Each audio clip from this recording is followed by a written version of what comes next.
Hi, this is your professor, Judy Paparozzi. I just graded all of your essays, and I have to be honest, I'm very surprised at the amount of grammar mistakes that all of you made in some, but some of you made a lot more than others.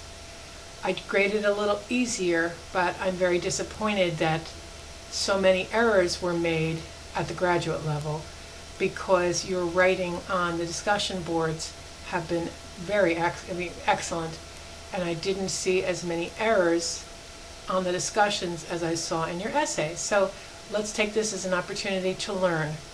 So I have edited all of yours in one person, the first person's essay I graded, I gave some pointers, but the rest of you I edited it, but I attached my grammar guide so you could figure out what your errors were. But you can email me at judith.paparozzi@uncp.edu to find out specifically why I got rid of a comma or added a comma or whatever. Most of you do not have good command of the punctuation, and the hardest one for many is the comma, but it's actually quite easy because it's not used as often as you think it's used. And please don't use that rule. If it sounds like a pause, put a comma, because that's an awful rule that misleads many people. So these are the 10 things I saw in most of your essays that I would like you to address. So look it up in the grammar guide, and again, email me with questions. Number one, at least a half a dozen of you did not proofread, and I find that very hard to understand, that you would force me to read something that you have not taken the time to proofread. I'm not being mean or anything like that, but if this were a report given to one of your supervisors, wouldn't you have taken the time to proofread it? So to not proofread it for your professors is not an option. So please proofread it, and the best way to proofread it is to read it out loud to someone else. Secondly, commas and periods go inside of quotation marks by default.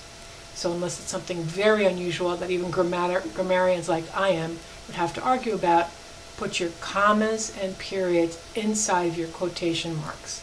And while we're on quotations, most of you didn't capitalize the first word of your quotation.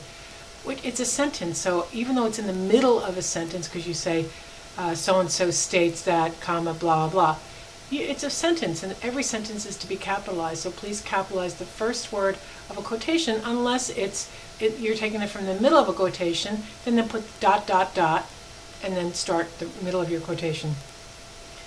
The next thing I mentioned before, is commas.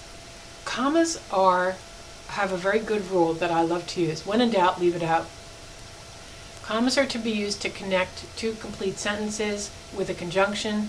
They're to be used to set off an appositive, which is additional information not needed in a sentence.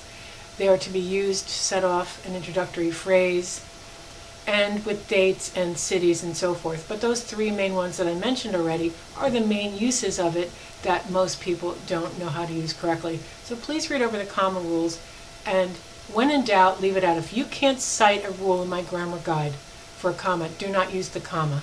And even write me a little note in your next essay and say, did this need a comma? And then I'll let you know. But don't overuse them, which most of you did, and you underuse them where you should have been using them, okay? Which is in the two sentences being combined into one because they're closely related ideas, and a comma and a conjunction was the proper way. You cannot join two sentences with just a comma alone. You must have a comma and a conjunction, or you can go to my favorite punctuation mark, which is a semicolon, or you can just make two separate sentences. As I was just mentioning, run-on sentences. So what is a run-on sentence? And many of you had many of them, but I try not to say it. Run-on sentences is basically an improperly punctuated sentence. So the boys went to the store. They bought apples and oranges. A lot of people put a comma. Comma is not meant to connect two complete sentences. You could put a period and capitalize the first word of the second sentence, or you could use my favorite, the semicolon. The boys went to the store, semicolon. They bought apples and oranges, period. No problem, great. Or if you want to connect them, connect them a different way with a comma, you need that conjunction. The boys went to the store, comma, and they bought apples and oranges. Another piece of advice I have for everybody is keep your sentences short. because when they get very long, even a grammarian like I am, and I am a grammarian, and even a grammarian like I am can make a mistake. So keep them a little shorter so you can keep control of the punctuation that goes into the sentence. A lot of you wrote your essays of crimes that happened in the past in the present tense, and I don't understand why anybody does that. You write in the present tense when it's happening at that moment. Writing about O.J. Simpson in the present tense doesn't make sense, or Jodi Arias, or I'm trying to think of the people, the crimes that we dealt with, Mike Peterson. If it happened in the past, stay in the past. Now, this isn't a easy mistake to make, but words like someone and everyone have the word inside of them, one, which means that the word is singular. Even though everyone seems like we're talking about a lot of people, we're talking about everyone in a group. So we're talking about one person, okay? So that pronoun for singular nouns is it, okay? So, excuse me, his.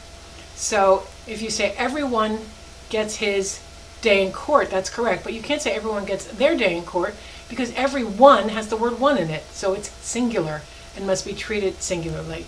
And the reason I mention it is because if you're talking about a country or a government or the United States, that's the pronoun for those singular nouns is it, because they're not he or she, so they have to be it. So a lot of people get that wrong, and they'll say the government created their programs in whatever. Oh, the government created its programs. It's one. Law enforcement can be it or they, it or their, depending on the circumstances. Okay. To use however properly, please look over my notes if it's not in there. When you're combining two sentences, but you're putting in the middle conjunction however. However must be preceded by a semicolon, and then it's after the however you put a comma. So I was fighting with my husband about politics. That's not true. I was fighting with my husband about politics, semicolon. However, comma, we agreed that we both like the president of Italy, period. Okay, so semicolon, however, comma. Unless, however, is part of the sentence, but these are joining two sentences together. So you'd use the semicolon, however, and the comma. OJ, by the way, as in O.J. Simpson, about 4 or 5 of you wrote about it. It's O period, J period, okay? Because it's an abbreviation. I know it's probably written somewhere in the world as OJ with no periods. Same with PM, capital P, capital M does not need periods, but lowercase p dot m needs p dot m dot is afternoon, prime meridian. So you have to put the dots in for the lowercase, but not for the uppercase. And finally, a lot of you fail to show possession by using for a singular noun apostrophe s or for a plural noun s apostrophe. And I don't understand how you could not know that it was a possessive case. So like if I'm talking, my first name is Judy, Judy's computer, it would be, my name is spelled J-U-D-I apostrophe S. You wouldn't write J-U-D-I-S, Judy's computer, without the apostrophe. That's how we show possession in English. Other languages are different, but I don't think any of you speak English as a second language, but you may, so I apologize, because then you would use words like D, D-I, or de, depending on the language. So you wouldn't say Judy's book, you'd say the book of Judy, but that's a foreign language. So we should all know in English that to show possession we use an apostrophe s if it's singular, or s apostrophe if it's plural, but there are some exceptions, like children's is a mass noun, so it's apostrophe s, parents, not parents, men's locker room is apostrophe s, women's locker room apostrophe s, they're mass nouns. So they get the apostrophe s as opposed to s apostrophe, even though the words are plural. I hope this has helped you.